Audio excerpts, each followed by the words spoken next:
Haven't done one of these in a while, folks, but we are bringing back mailbags on the show. I am Nick Roloff. This is Dolphins Today by Chat Sports, and as we enter the slower part of the NFL offseason, I want to answer the questions that Dolphins fans might have. And if you want to get on our mailbag, make sure you subscribe. Make sure you join us for our Tuesday live shows, because that's where most of these questions came from. First question on today's show, my guy Jay Griffin, baby. He said in his own name, by the way. Shout out Griffin. He asks, will Quinn Ewers overtake Zach Wilson as QB2 before the season ends?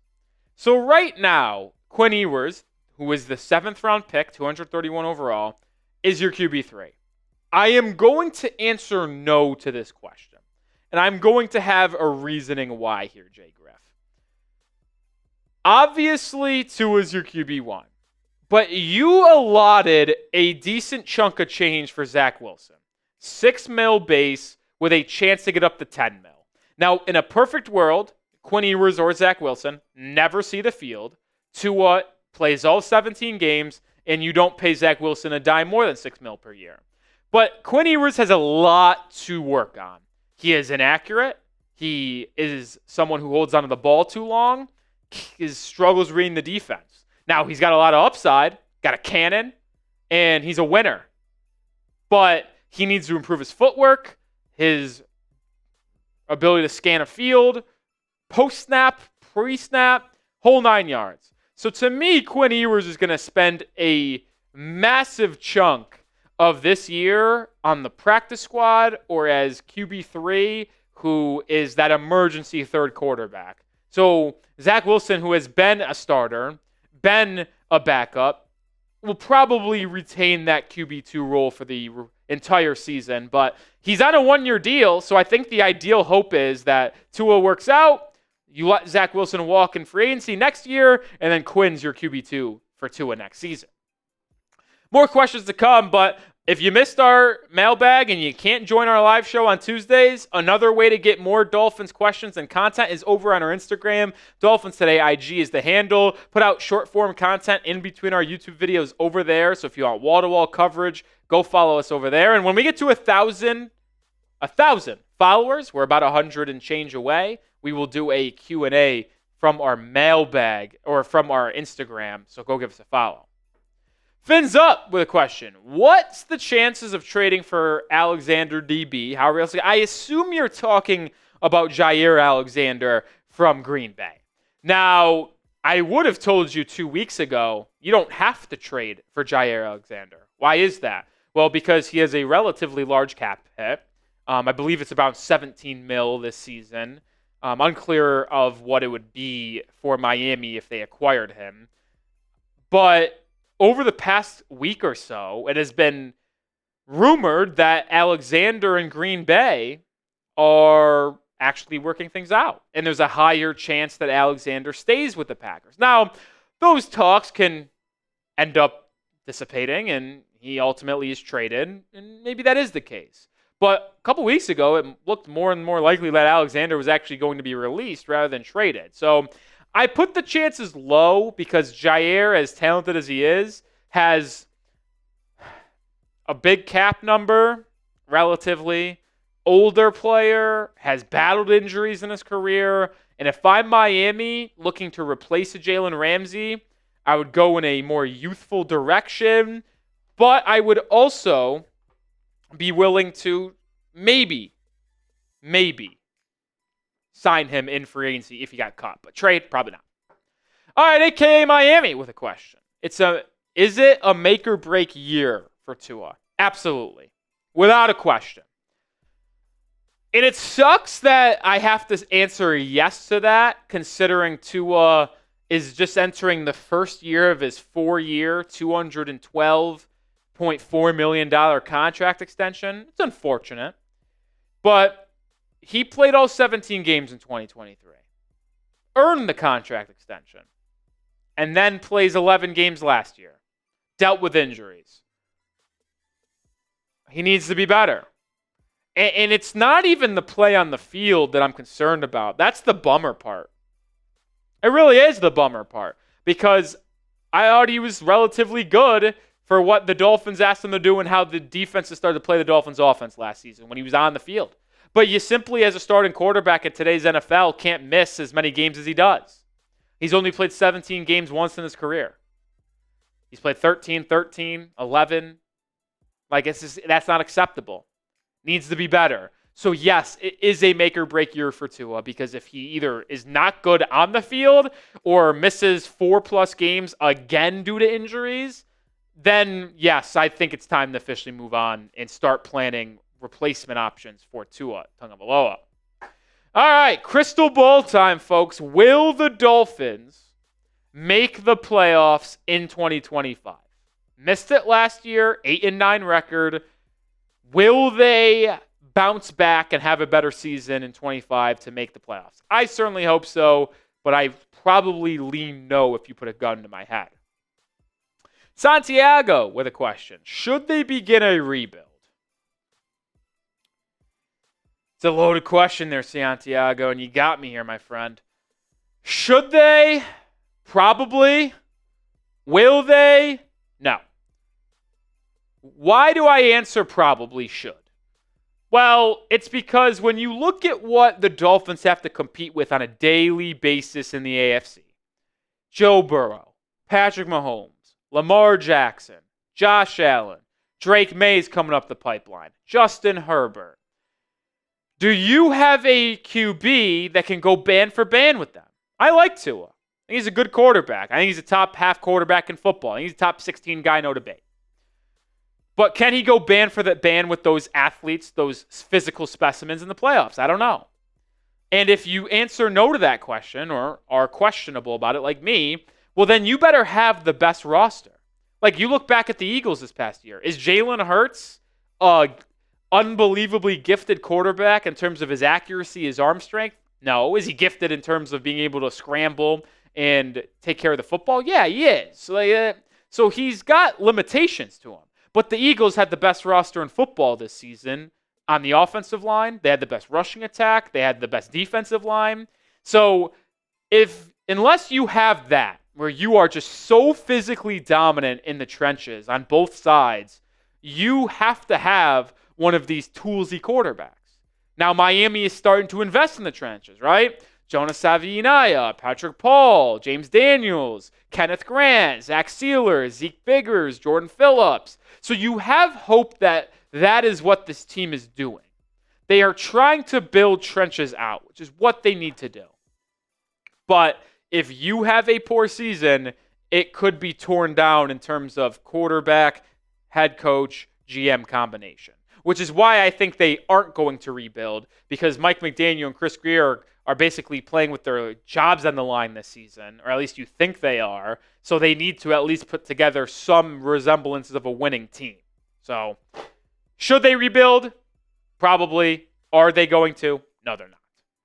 All right, more questions to be answered here in a second, but unless you have a question about what the best daily fantasy sports platform is, like, I have an answer for you there, and that's Prize Picks. I play Prize Picks every single day. I do. Whether it's basketball playoffs, whether it's season-long football, daily baseball, or hockey playoffs. Like, you could just combine any type, pick more or less, and have a shot to win up to 2,000 times your cash today. Like, it's so easy. All you do is pick more or less. You can mix and match player projections from different sports, combine basketball players with baseball, hockey, golf, esports, much more. I mentioned you can play season long. You can play daily. I got a season long entry for football. Less than on Jared Goff passing yards, Travis Kelce receiving yards, and Jane Daniel rushing yards. Those odds and player projections might have changed, but this is when I got them in, my 3-player entry. Join me and millions of others on Prize Picks today. Download the app and use code CLNS to get $50 instantly after you play your first $5 lineup. That's code CLNS to get $50 instantly after you play your first $5 lineup. Prize Picks. Run your game. Carter with a question. Who's a surprise cut candidate and a surprise candidate to make the team? Ooh, like that. You know what? I'm going to go in the same position for both of my answers. We put out a surprise cut candidate video last week. This person was on this list. want Patrick McMorris. He was also on our trade candidate list earlier in this week as well. The 6th round 2024 pick out of Cal did not really play in year one. Dealt with injuries in the first half of the season. But the Dolphins drafted Dante Trader Jr., the safety from Maryland, in the 5th round. So you spent a higher draft pick on Trader Jr. than you did originally on McMorris in 2024. Like, you look at this room, it's crowded. Malafanu and Davis are going to make the team. They're the 2 starters. Trader's going to be on the team because you used a 5th-round pick on him. Unless he's the worst player of all time, you don't cut a 5th-round pick before the season begins. I think Elijah Campbell makes the team because he is a special teams ace and is a versatile defensive back that can play in the nickel and safety. So there's 4. Are you keeping 5 safeties? If you do, well, then McMorris has the inside track. If you keep 4, I think McMorris is on the out. So I give him a surprise cut candidate after just 1 year after being a 6th-round pick. Now, you want to give a surprise candidate to make the team. I've talked a lot about Andrew Armstrong, the wide receiver from Arkansas. I'm not going to give you that answer here. You know what my answer is going to be? It's going to be in the same position group. Because what if the Dolphins keep 5 safeties, but cut Patrick McMorris and keep the Ole Miss safety, John Saunders Jr.? UDFA out of Ole Miss, 6'2", physical, 47 tackles last season, but also took the ball away at an extremely high rate. Forced 4 fumbles, had 3 interceptions. So not only is he physical in the run game for the Ole Miss Rebels defense last year in the SEC, but he forced 7 turnovers. That is pretty optimistic. If he puts together a good camp and good preseason, how are you not going to keep him? By the way, the Dolphins love UDFAs. Since the last 10 years, there has been 23 UDFAs to make the team. Averages 2.3 per season. If I had to make my guess, it'd be our Andrew Armstrong and probably 1 defensive back, whether that's B.J. Adams or John Saunders Jr. It's up to y'all. Maybe Jalen Conyers as well, the tight end from Texas Tech. But either way, I'm going to give you my answer, being John Saunders Jr. is a surprise candidate to make the team, and Patrick Morris is the cut candidate. 2 safeties. All right, make sure you are subscribed to the channel for daily content. Got news, trade rumors, more, Q&As at times like this, segments, live shows on a weekly basis as well. Hit that sub button if you want daily Dolphins content. My guy Ruski with a question. Appreciate you, man. Despite the schedule, do you have faith in us going to the playoffs, and what's your record prediction for the Fins? All right. Well, the schedule is yet to be announced, May 14th, so make sure you subscribe. We'll have a full video when that is officially announced this upcoming Wednesday. But the Dolphins on paper have a relatively easy schedule. They are playing a second-place schedule, unfortunately, but it honestly is not that bad.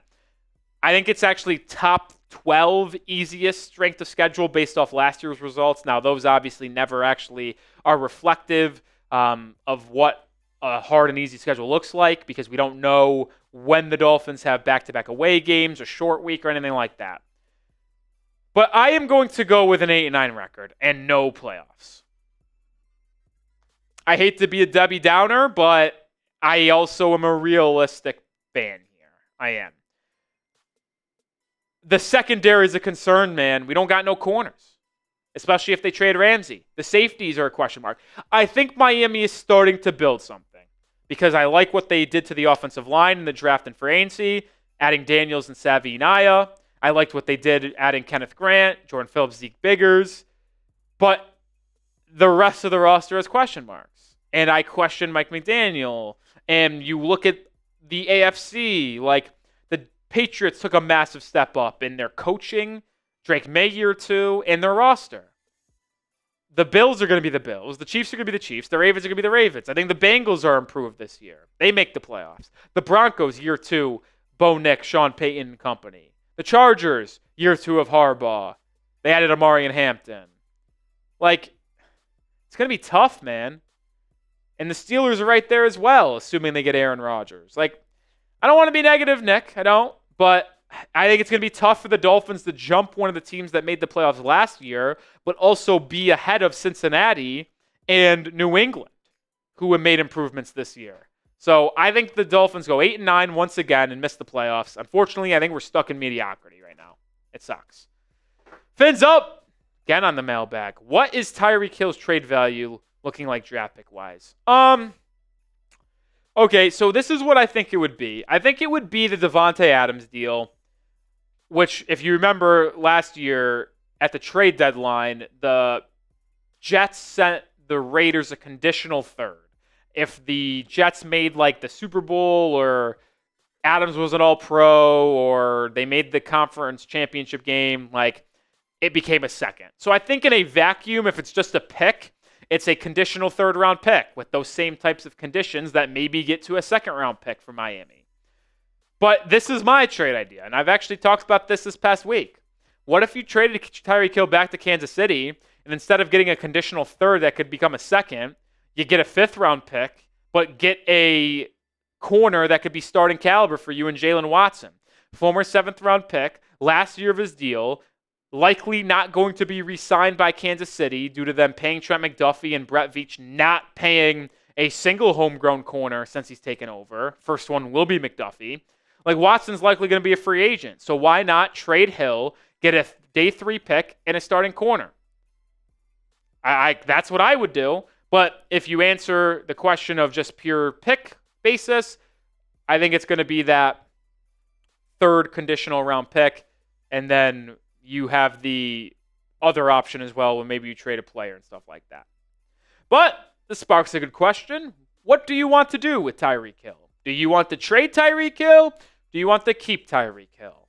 I am someone who wants to trade Tyreek. I know a lot of people might not want to, but I'm kind of sick of them, so I'm taking my T's, but you let me know in the comments. All right, that will do it for today's mailbag. As always, make sure you go give us a follow on IG. Dolphins Today IG is the handle if you didn't get featured on the mailbag. Remember, we're going to do an Instagram Q&A when we get to 1,000 followers over there. We're just over 100 away. Daily content as well outside of our YouTube videos. Go give us a follow one more time at Dolphins Today IG.